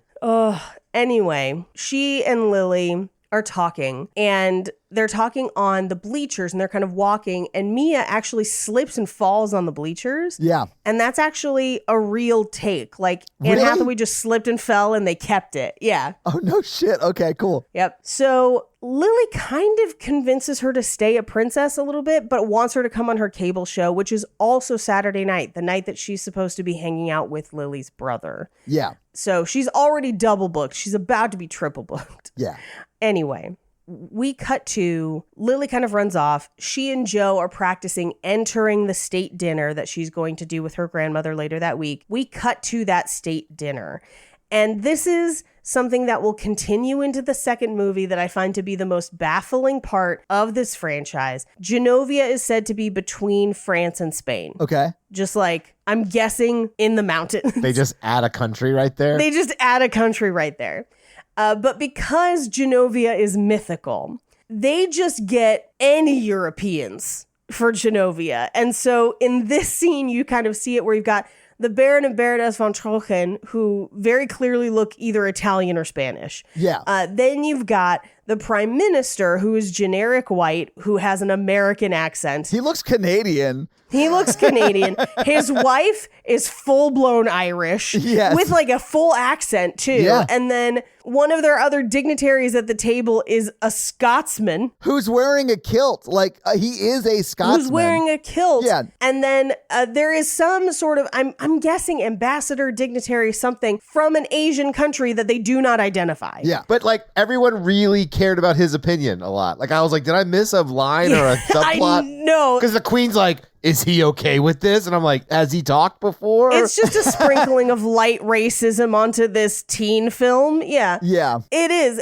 But just like if you look around the like room, and the same thing goes for like the kingdom of Genovia later in the second movie, where it's like some people have like French accents, some people have German accents or Spanish accents or Italian accents, or some people just have American accents and they're like, by the way, I'm the Duke of whatever. It's just a complete free-for-all, and it's kind of funny because a lot of like we call that in this country a melting pot. Hey, I'm Joey. I'm the Duke of Yonkers. Like, in Genovia? Yeah. Like, what? in Genovia, most American movies that deal with royalty of other countries just make them all British. Like, regardless of what country it is, we give them British accents because that's our touchstone for royal. This franchise is just like, grab bag, whatever accent you want to have. Yeah. So they serve dinner. She accidentally lights her place card on fire and then lights a guy's sleeve on fire. They put the fire out. Oh my God. And it is set up that guy is drunk before going to dinner. I think just so when he catches on fire, it sort of makes sense that he doesn't notice because his sleeve is on fire for conservatively 20 seconds before he puts it out. Oh, yeah. And it is hilarious to me. So the prime minister and his Irish wife kind of play along with Mia at the dinner where, like, when she does something weird, they do it too. So it doesn't seem weird. I love that because she's eating like sherbet or something like that. It's a palate cleanser. Yeah. And it gives her this like ice cream headache, for lack of a better term, right? So she's like being silly. It's very funny. And like the prime minister and his wife are doing it with her to help like cover. They're so dumb. nice. It is. I know. I thought it was great. They're like, we should do it too. That is above and beyond. Yeah. I was like, no one ever does that with me. They're also really nice because they are also in the sequel because he is still the prime minister in the sequel. And this movie, I'll point it out when we get to it, introduces the Genovia national anthem, which also gets sung in the sequel. There's a lot of world building. Genovia, combining songs from places. Yep. So this sounds familiar, but it's not a song, so we'll sing it royalty free. Yes. It does very much sound like an amalgamation of all the songs that are played at an Olympic opening ceremony. Yeah, with like a dusting of the Olympics theme on it. Yeah. I think Genovia is the country for me because obviously they have no musical talent. Genovia, a country that totally exists. If I remember correctly, we get an extended version of it in the second one, and it's something about like land of pears and cheese. Like, the few things everyone knows about Genovia all end up in the anthem. Anyway, we cut back and forth between the prime minister and his wife, who were kind of helping her out, and the Baron and Baroness, who he's like, one day we will own Genovia again, and we will be queen, and your face will be on a postage stamp. Like, it's just, they're like plotting for the kingdom is so strange. But I also love, this is the first time you see them. Like, literally, their first lines are almost a voiceover while you're watching the queen walk in, right? Right. This is like their first scene, and they're immediately established as the villains of the movie. Yes. And I want to say they are also in the second one, but I would have to rewatch it to make sure. I wouldn't be surprised if like Chris Pine was a member of their family based upon what you were saying about the plot of the second one. I think they're in line behind him somehow. Okay. Which I don't know how that's possible with this. Anyway, not important. We'll get to it when we get to the second one. Yeah. I'm sure they explain it away. I do think we need a moment for Julie Andrews' dress in this scene, and also the one at the end. She is serving. I love her dresses. They're gorgeous. I mean, I love Julia Andrews. Like, she's amazing. So a grape falls under the table. Mia bends down to get it. A waiter trips. It's very much the like glass falling from King Ralph, just like... It felt exactly the same, Paige. Yeah. Yes. And I do like that she gets up and she's like, was that my fault? And they're like, yes. But my favorite is that somebody accidentally launches grapes against a still life painting of grapes. Yeah. Yes. Yeah, they deflect off of it. Yes. They land on the Asian man of indeterminate country of origin's plate, and then he laughs at them, which makes it okay for everyone else to laugh at them. Yeah. Maybe it was like a play on Bush throwing up on the... Oh, it may very well have been, because this was only a little while after that. Yeah, probably 5 years. Yeah. Maybe that's it. But, so she feels like she is completely failed. We cut to her back at home, and she's playing with the Fabergé like merry-go-round music box, which is beautiful. And we cut to the next day where she meets up with her grandmother again, and she's like, I'm sorry that I fucked it up. Yeah. And her grandmother's like, hey, everyone fucks up their first time. I knocked over a suit of armor and almost killed people. Like, don't even worry about it. Literally, the spear went through the stucked pig or whatever it was. The suckling pig. Yeah, that's what it is. Yeah. I was like, that is a hilarious scene I want in like a prequel to this movie.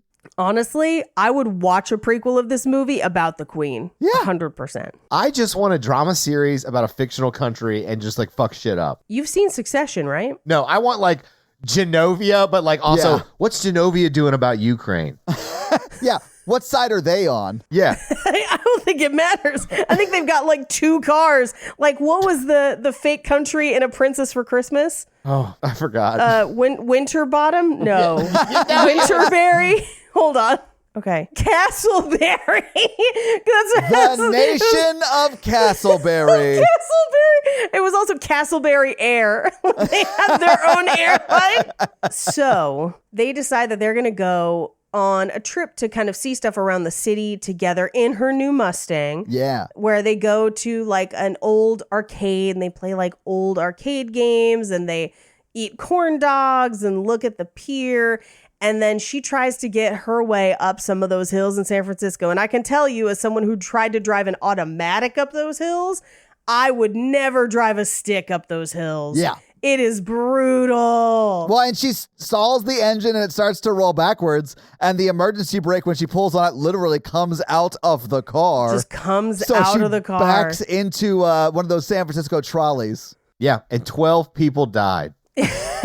So we do, throughout this day, get some conversations about her dad and how like leaving her was the hardest thing he had to do, this whole thing. But she does hit this streetcar. And now they're going to take her downtown and put her in prison because she's driving, A, without a license, and B, she has no diplomatic immunity. Only the Queen does. Right. She pulls this thing where she's like, I bestow the Genovian Order of the Rose on you. Please kneel. And basically talks them out of putting Mia in prison. But they think it's their idea. Like, she's very, very good at manipulating these 2 guys. And I do love that she does bestow upon them the Genovian Order of the Rose, which she just made up on the spot. You see her create it in her mind because she gets inspiration from the street signs, right? But like, right. I love that they are shown later at the ball or whatever. Like, she still like went through with it. They have roses. Yeah, and got on. the ribbons. Yeah. They have fake ribbons. Yeah, that's right. They're ribbons, not roses. But yeah, like she invited them to the ball. Like, she is doing this to get out of trouble, but like also follows through on it in a very like sweet, good-natured way. I loved that for some reason. I was getting my driver's license not long after this. Yeah. So like a year or 2 after. In California, you can get your learner's permit at 15, so you can drive with licensed drivers, right? Yeah. So like Yeah. that's why they're like, well, her license expired, that's why you're in trouble. But they literally just write you a ticket. Like, you're not allowed to drive the car home, which she can't anyway. It's being towed. Right. But like, you wouldn't go to jail over it. Technically, it would be because of destruction of property. But as long as she had insurance, it would not be like a jailable offense at all. Right. And insurance is required and was required at the time for her to drive. So it's kind of like a, winky blinky movie magic way to create conflict that's not actually there. Sure. Yeah. Anyway, so she arrives at school the next day, having been saved from jail by her grandma, who is very, very cool to her now. Yes. And as she pulls up, there's little girls who want her autograph. It's so sweet. Well, and she deliberately picks a girl in a wheelchair and the girl that is along with her. Yeah. Kind of to try and show that like Mia cares for people that would typically be invisible, I think is why they try to do that.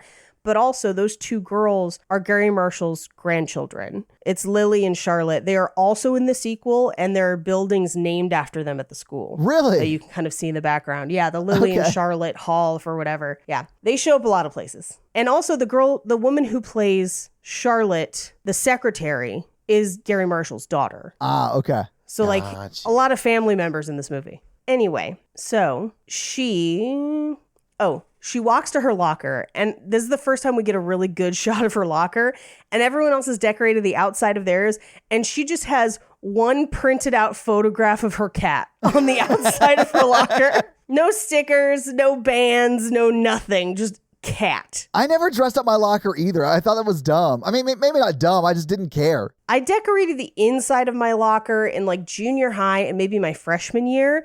But by the time I had a car, because I was permitted as a sophomore, driving as a junior, Yeah. my car became my locker, and I just didn't even really use my locker. I never really used my locker either because I was like, I don't want to walk to that place and get books every period. Like, this is stupid. I'm not going to bring my books to class anymore. And you didn't really have enough time, right? Yeah. No, I was like, I'm going to go buy a Diet Coke from the soda machine because I'm cool. Mikey is correct. This was exactly my philosophy.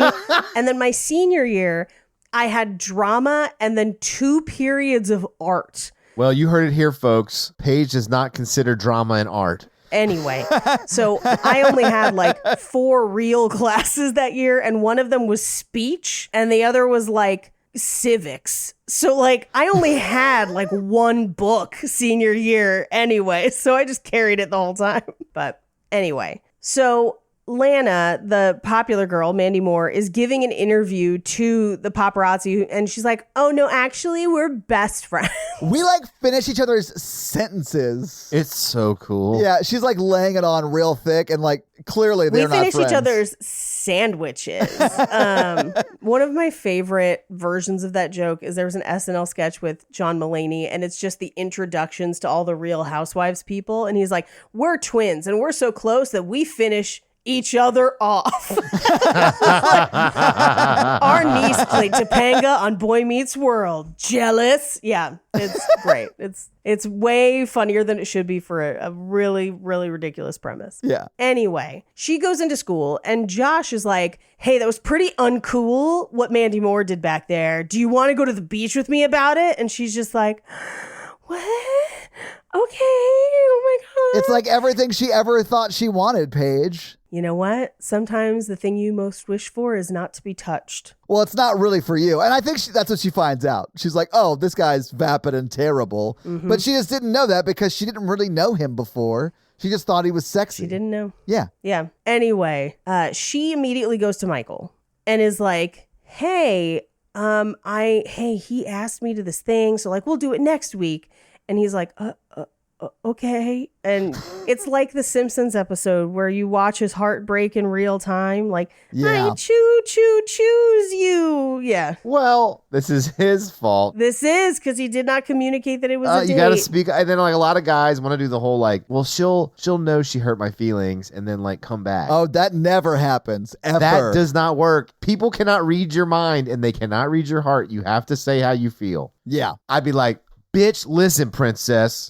I'm into your ass. Listen, princess, I'm into your ass. I invited you to my band because I want to get down. If you Oddly enough, his band's name is also Bitch Listen Princess. So Bitch Listen Princess. Yeah. I like their first album, but not their like first album. Yeah, after Pinkerton, it just goes downhill. Oh, you want to die today. Sorry. Sorry, I'm just referencing that SNL sketch because it's so fucking funny. It's very funny. It's one of my favorite SNL sketches of all time. It is perfectly for our generation. Yeah, it really is. Yeah. Like, my parents have watched that sketch and been like, I don't really understand. Whereas I was like, they're right, though. That's because you don't know shit about Buddy Holly, Mom.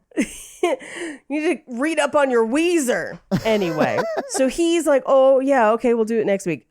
She forgets to talk to Lily. Yeah. And cancel with Lily. So she goes to the beach. Yeah. Or I guess she goes home to pick out her swimsuit to go to the beach. Which, by the way, San Francisco beaches, perennially freezing. Yeah, they're cold, like year round, right? So cold, Yeah. year round. Anyway, she's picking out her swimsuit and her mom is like, isn't this the guy that was kind of an asshole to you the whole time? And I was like, good job, Mom. Yeah, but she completely misses it because she responds with, well, he's not anymore. Like, yeah, that's the point, Anne Hathaway. Yeah, because you're royal now? Yeah. Like, but this is where we get the conversation about the foot pop. Yeah. And how many licks does it take you to get to the center of a foot pop?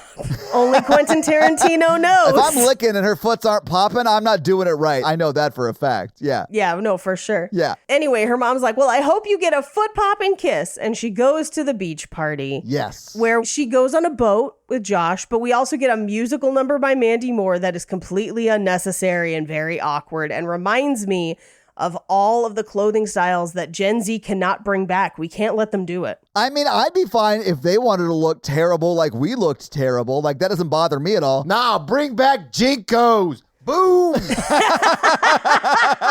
Jinkos are already kind of back. Yeah. People are like, Michael, are those skinny jeans today? And I was like, no, these are just jeans and I'm not skinny, so they are skinny jeans. I got big legs, bro. I got big legs. Anyway, so cut to Lily's TV show where Mia has not shown up, and one of the only people watching the show is the Queen, which I find really funny. I love that too, because it is very much like Lily is vamping until Mia shows up to talk about whatever petition they're trying to get people to sign or whatever. Save the sea otters. Save the sea otters, right. And while they're waiting, we're going to watch this dude do close-up hand magic. Like, yes. So the Queen is just watching this guy do close-up magic. Right. For an hour or however long the show is. I don't know, but it's an hour. He does it for an hour. It's so crazy. She talks about it. An hour is too long for close-up magic. An hour is too long. Cut to the freezing cold fucking beach. Yeah.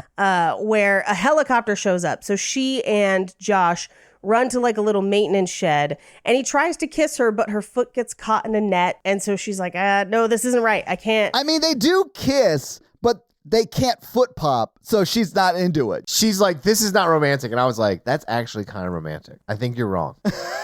Any shack can be romantic in the right context. Just ask the B-52s page. It's a love shack page. That was the recessional for my wedding. We walked back down the aisle to Love Shack. Yeah, 'cause however, it's great. I would like to remind you of the time when you badly shamed Todd for having sex in some sort of alley shack. Wait, hold on. A couple Hold on. episodes ago. No. I have no memory of this, and I don't want to talk about it again. That's way different. This is an average shack. This is not a place that has been boarded up due to heroin needles and homeless people having sex in it. I'm here to tell you, it's a beach near San Francisco. There's definitely needles there. This seemed like a functional, like, maintenance shack to whatever place they were at. Sure. Like a lifeguard storage shack. Right, where the lifeguards store their heroin needles. Got it. If you see a helicopter at a very cold beach, you gotta get yourself to the Love Shack. To the maintenance shack. So he says that everyone's gone away. So they go out of the shack. But no, the paparazzi's right there. And then he like forces her to kiss him in front of the paparazzi, and she runs off. It's really fucked up. It is fucked up. I really love the paparazzi in this scene though, because they're like at the very first, when they first pop out and they're taking pictures, they go kiss her, and he kisses her, and then she hits him with her sandal, and you hear other paparazzi people go, hit him again. So there's like kiss her camp and a hit him camp, and I was here for that. I thought it was very funny. And here's the thing, it's fucked up that he does that. Yeah. The next thing that happens is way more fucked up. Oh yeah. Oh, it's terrible. Yeah. Which, like, as a teen, I remember thinking this was bad, and as an adult, I'm like, they should go to assault. jail. Yeah. This is fucked up. And those paparazzi should go to jail for photographing someone underage without clothes on. Yeah, she's 15 all at this of this point. is bad. Yeah. Yes, because they basically put her in one of the changing tents and then pull the tent away so the paparazzi can get pictures of her, which all of it is bad. Terrible. And to be honest, the royal family should at minimum be suing over that. But her coach kind of escorts her away. And then we cut to her crying at home, which, because like, that'd be devastating. That's terrible. And she just says, my foot didn't even pop, which is like least of your worries, but still. Like, I get it, man. People have weird, different kinks. So like, that's hers. She can have it. That's hers. Yeah. We cut to, she's talking to her grandma the next day, who shames her because it is the early 2000s. Yes. Even though none of it was her fault. And so after Mia leaves, Joe comes in to be like, yo, it wasn't her fault, bitch. And she's just like, I've made a horrible error. I mean, he doesn't quite say it like that. He's a little bit softer. Joe's a really nice guy. Yeah, he's like, it's not her fault.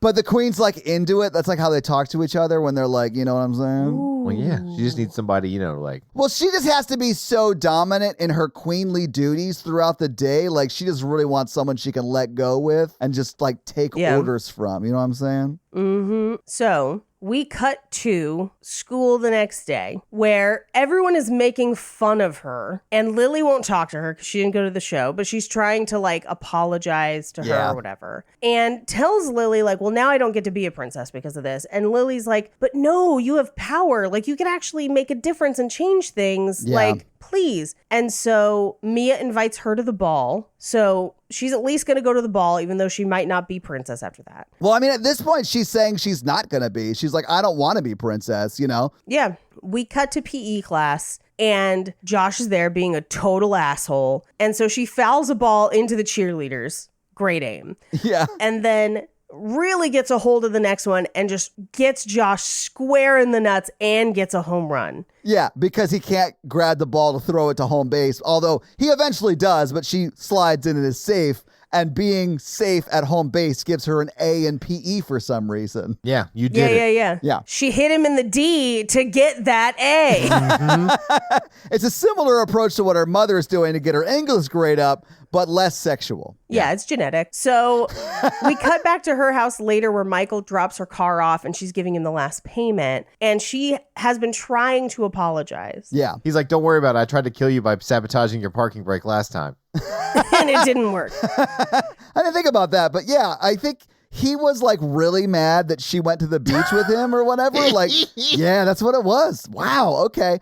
Now I know why he hasn't been in other movies. There you go. Yeah. But she does invite him to the ball, and he's like, well, Josh looks better in a tux. And she actually says her feelings in this moment where she says, yeah, but I really want you to be the one I share it with. You can wear whatever. Yeah, you can wear sweatpants. I don't care. This is the opposite of when he's like, maybe it's a date, maybe it's not a date. She's like, this is a date and I want you to be there. Yeah. So he's like, no, because you fucked me over last time, which is childish, but he is hurt. Yeah, but you're never going to get what you want if you continue like doing that kind of thing, right? Right. Because he wants to be with her too. Yeah, and I don't know what he thought he would gain from that, but he's also a teenager. So yeah, I mean, I did tons of stupid shit when I was a teenager. Yeah.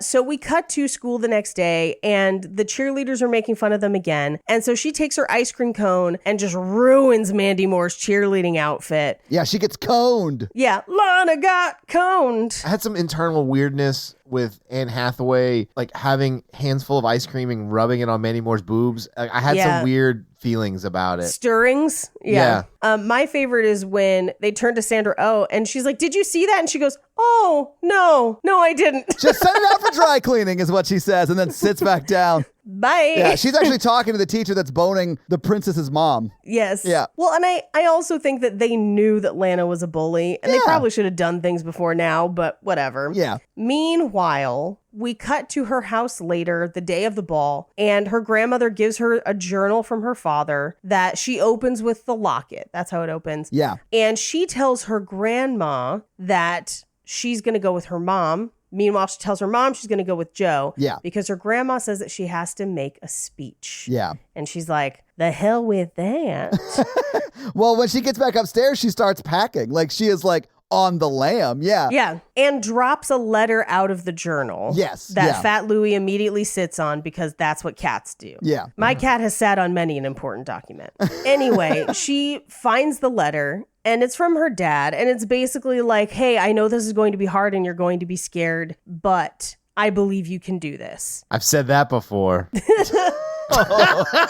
We cut to the ball where we meet, at the time, San Francisco Mayor Willie Brown. I wondered if that was really him. Yeah. Oh, yeah. No, that is really him. But like they have everyone there, like the mayor's coming in, like there's other like dignitaries coming in. And, you know, there's also the Genovian pear juggler. So all the greats have turned out for this event. Yep. All of them. And I love that as soon as like Willie Brown's like, it never comes down to Willie Brown. And then he goes inside and they immediately put umbrellas up because they're just like, that asshole crazy. Like, well, yeah, because he don't know what he's talking it about. almost immediately starts to rain. So yeah. Yeah. So she has run to the Mustang. She can't get the top up. She's trying to now make it to the ball. She's not going to run. Right. We cut back to the party where there's two people looking at the statue that cracked a finger off. Yeah. That she like put the finger in his mouth and she's like, well, they're famous for art and cheese. Maybe it's string cheese.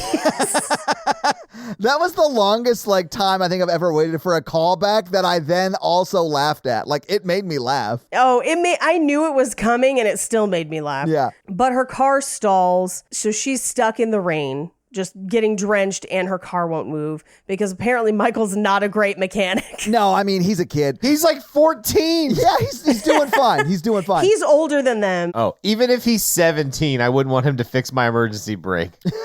Yeah. I want a certified mechanic. Yeah. I do love that, like, Joe and Mia's mom talk, and they're like, oh, I thought she was coming with you. And the mom's like, oh, I thought you were going to pick her up. And then Joe goes, she's going to run. She's going to run. We cut to Michael's house, where I'm guessing before Mia left the house, she must have called this order in, but she orders him a pizza with M&Ms that say sorry across it. Yeah. And he checks his watch like, I could still make it to the ball. Yeah. I must have a tux somewhere in this house. So we cut back to the ball where the press corps is there. And one of them is from Teen Scene magazine wearing all of the worst fashions of the day. Yeah. And the queen is there and having to like deflect answers as to where Mia is. And is basically like, if Mia's not here in 10 minutes, I will have to abdicate the throne for her. Yeah. And it's going to be a bummer. And those two weirdos are going to take control of Genovia and it's going to be bad. Yeah. So Joseph finds her car by pulling up to the house, talking to the neighbor. And the neighbor's like, this way, then that way. He determines the route she's taking. Yeah. Finds her stalled car, gets her in the car, gets her to the ball, soaking wet. And there's no time to change. They're squeezing her hair out into glasses. Yeah. There's, I mean, literally no time to change because Julie Andrews has started my granddaughter is going to abdicate speech, right? Because it's been that 10-minute time period. Right. So she has to like come up on stage soaking wet. Yes, to which the Teen Scene girl just goes, she's sporting a wet grunge look hairdo, hoodies, jeans, and a t-shirt. And then just like pulls back like that was the most important news of the day. And I love it. I love how Lily's like, why do we dress up? We look like idiots. Like, We look like idiots. Do you think they're trying to save money on the gown? But so she gives a wonderful speech about like, if I run away from everything I am afraid of, I won't get anything done. And I have a duty to try and stand up to my fears, both for me and for the country of Genovia. It's very moving and very sad. yeah. And she credits her dad for giving her that courage or whatever. Yeah. Mm-hmm. And she gets her first tiara. And finally, like, she's the princess. But now she's got to get ready because, like, it's still a ball. And so they've called Paolo to the rescue, even though he doesn't respect NDA agreements. Yeah, in truth, they would never use him again. No, absolutely not. Except that they definitely use him in the sequel. I'm glad, though, because I love that guy. He's great. So the prime minister sings Genovia's anthem that kind of sounds like other songs. By then, they have dried her off and dressed her. And Baron and Baroness von Trocken are leaving and trying to steal vases as they go. And then you just see Charlotte put the vase back like she caught them with it at the door. But the ball begins and the queen is dancing with the prime minister and Mia searches the crowd and Michael made it. Yeah. Short king here to claim his princess. How tall is he? Because you said short king a bunch. So here's the only reason, and I think it's because she's wearing heels and she's not a short woman. No. He is considerably and noticeably shorter than her in heels, which is great. I've dated short guys. It's all good, but I'm going to look up an actual height. Yeah, so he is 6 feet tall and Hathaway is 5'8". So in heels, she would be taller. Wait. That's the wrong guy. That's not the right guy. Oh, really? That's a Formula 2 racer. Oh, shit. Okay. He's 5'8.5". Okay. So literally, that's my height. Like, Yeah, it's Todd. That's Todd right there. Short king. I'll Short take it, king. baby. I'll take it. But Anne Hathaway is also 5'8". So the second you put her in heels,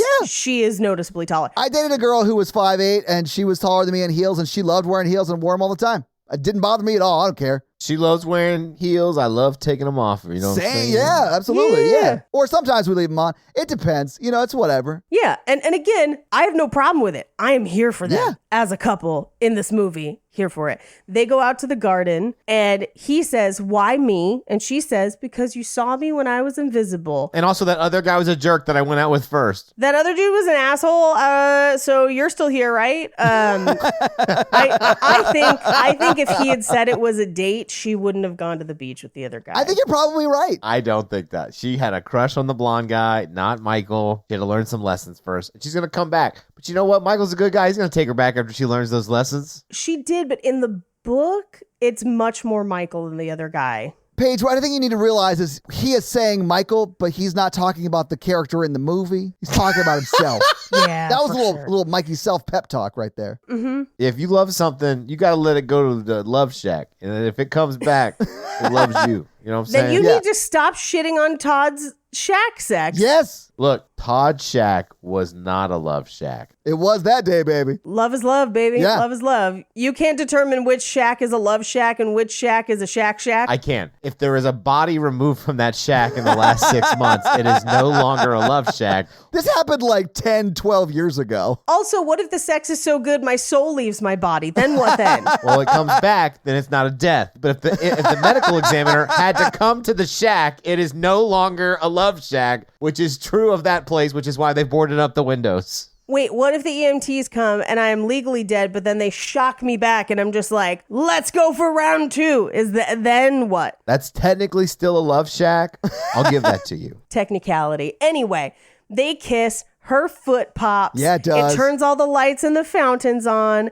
And then they have a dance party. Yeah. Where Joe and the Queen get to dance. They do. And then It's nice. I really like when you see them sort of walk away, sneak away, Joe and the Queen. He like kisses her hand. It's just like a very sweet moment between them. And you're like, oh, they are Yeah. actually together. That's so sweet. Well, my favorite line in the movie is when Joe's like, I was going to take you out to the garden, but it looks like it's occupado. Yeah. We cut to Mia on the plane with Fat Louie, who has his own like tiara and chair, and I Yes. love it. And we find out that they're flying her Mustang over. She's kind of going to live there and America. At the expense of the taxpayer. Hey, Genovia has that sweet, sweet pear money. Yeah, dude. Okay. But she's going to fly to Genovia to have her coronation and rule. And that's the movie. movie. So having seen the movie, having talked about the movie, what'd you guys think of Princess Diaries? Honestly, it kind of holds up. I think it does too, Paige. If I have a daughter, I would watch it again with her when she's 12. Yeah, there you go. There you go. I do think, especially for 2001 when this came out, it's got a pretty positive message, which is surprising. I would say of the teen movies from that year that we have covered, Yeah. this is the least fat phobic and body shaming. But there's also not a single person above a size 8 in it. Yeah. So like, I was about to say, but there also is some of that. yeah. But I would say overall, the message of this movie is generally good. Yeah. It holds up. Yeah, I think so too. So, Paige, do you have any fun facts for us? I have quite a few fun facts for Well, you. hit us with your fun facts. Princess, fun facts. All right. So this is Anne Hathaway's first film, as I mentioned. Yeah.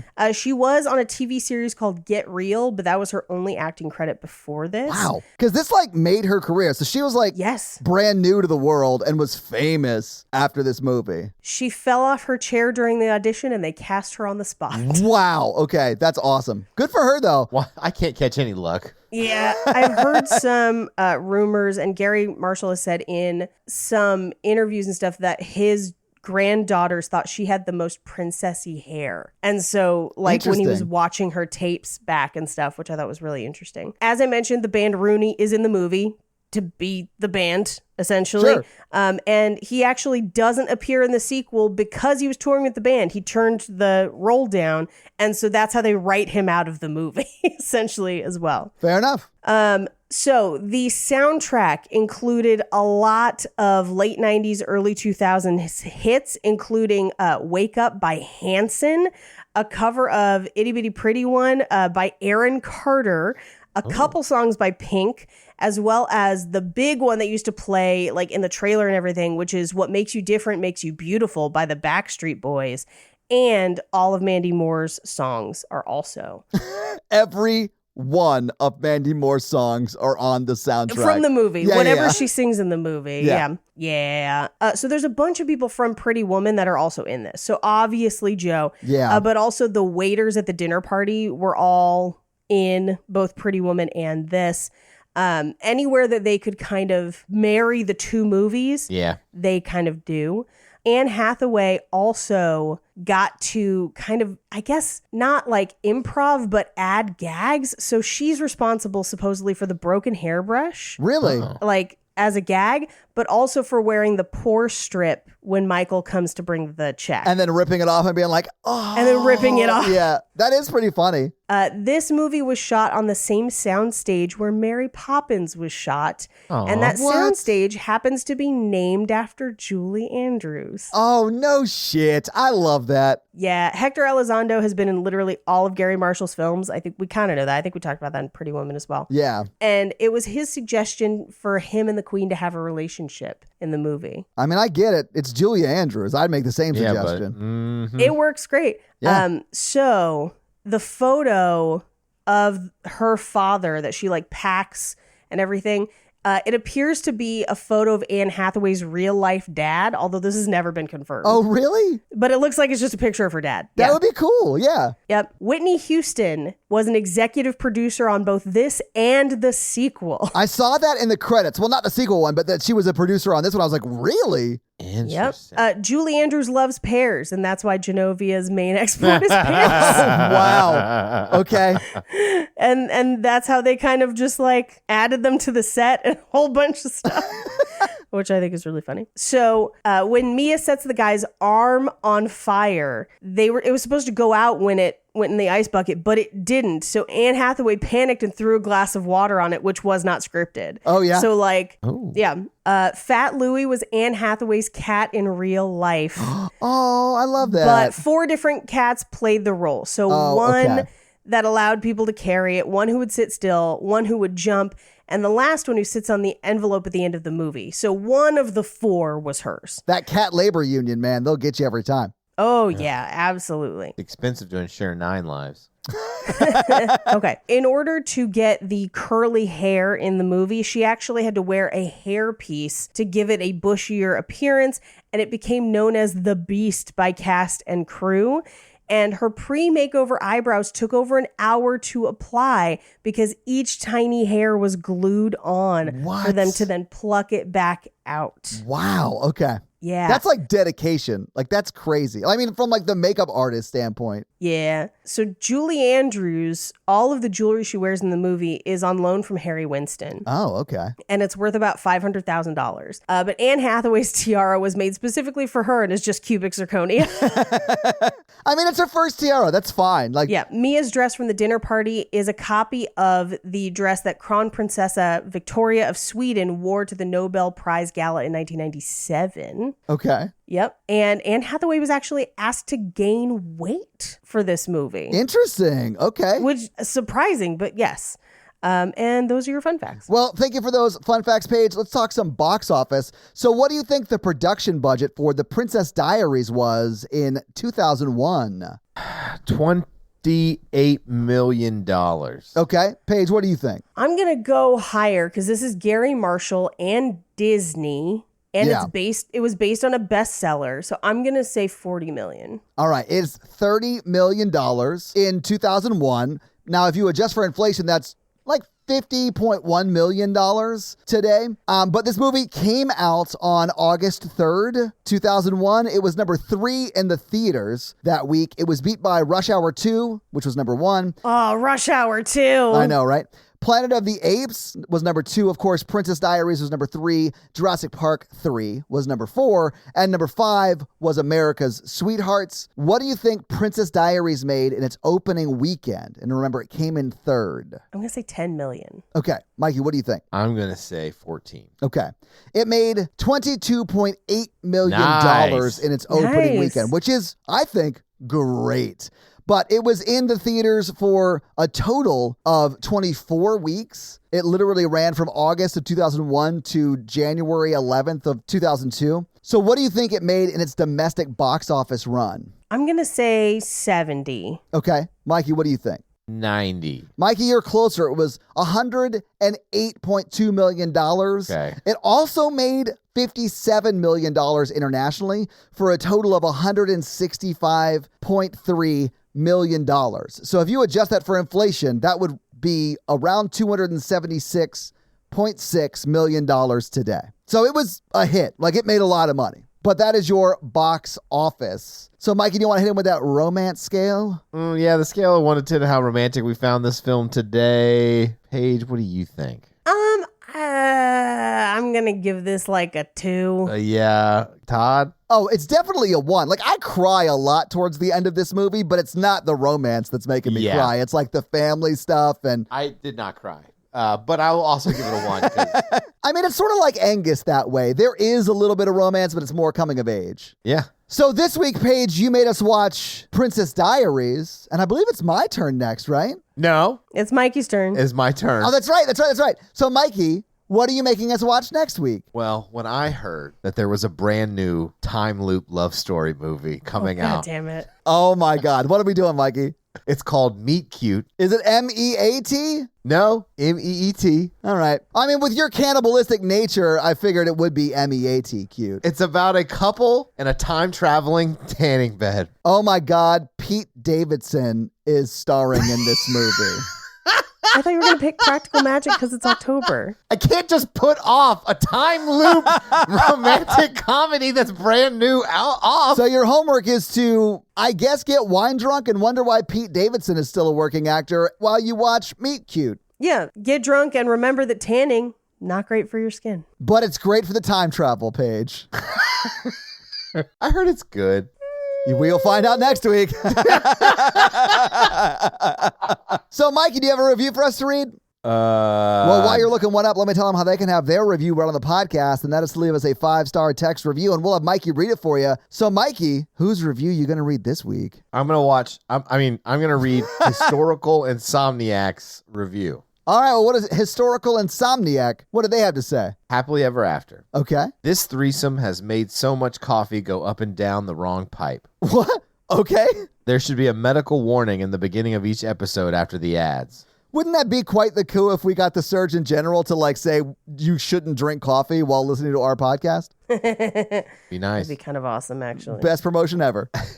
I subscribe to the Horror Virgin, Oh, thank you. and it's just as great. Thanks for helping us all through that COVID fog. 5 stars. Well, thank you so much, Historical Insomniac, for that amazing 5-star review. And if you want to have Mikey read your 5-star review, leave us a 5-star review. So, yeah, guys, if you like this power throuple that we have here on this podcast, make sure to check out our other podcast, The Horror Virgin. And that is the only other podcast that Mikey and I are on. But Paige gets around, and she is on 2 other podcasts, Black Card Rehab and Cult Podcast. So guys, definitely check out those because they're amazing. If you want to follow us on social, we are at Romancing the Pod Show Yes. on Yes. Instagram, and we are at something else on Twitter who I just have never taken the time to learn It's just Romancing Pod Show because they have a character limit and it's show SHO like Showtime. So guys, check that out as well. And if you want to follow us all individually, Paige is at Rampage Wesley everywhere, including TikTok, except for Twitter, where she is at Paige Wesley. Mikey is at M Randolph24, and I am at Todd J Awesome everywhere. And guys, we got a P.O. box. So if you want to send us some love letters or whatever you might send to a P.O. box, it's actually not a P.O. box. It's like a regular street address. It's pretty awesome. It's 6688 Nolensville Road, number 108-34, Brentwood, Tennessee 37027. So send us some stuff. Yeah. That's going to be it for us, you guys. I'm Paige. I'm Mikey. And I'm Todd. And you complete us. To completion. Feel weird because they're in high school, like making a pickup line. I feel like that's fair, yeah. Maybe just forego it this week and just be like, she's your daughter, not your date. Yeah, Joe. Oh. Bye, single diary entry nerds.